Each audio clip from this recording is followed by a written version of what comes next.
الو، مساء الخير. مساء النور يا فندم. استاذ رأفت فايز.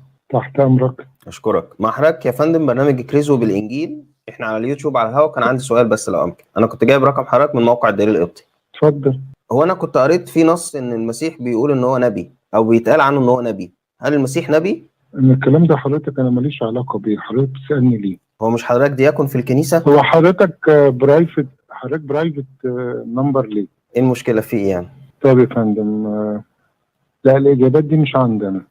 مش حضرتك دياكون في الكنيسة يا فندم؟ لا لا لا لا لا. امال بدياكون؟ حضرتك مش حضرتك على يعني لو موقع سمحت الدليل القبطي حضرتك من المتكلمين، وان انت خادم في كنيسة العذراء في عزبة النخل. مش مهم حضرتك ما تسالش تاني على الرقم ده. لا يا فندم، اتصل عشان الكتاب بيقول لك اكرز بالانجيل. طب تعالى يا عم، رد، مش هسيبك انا، تعالى.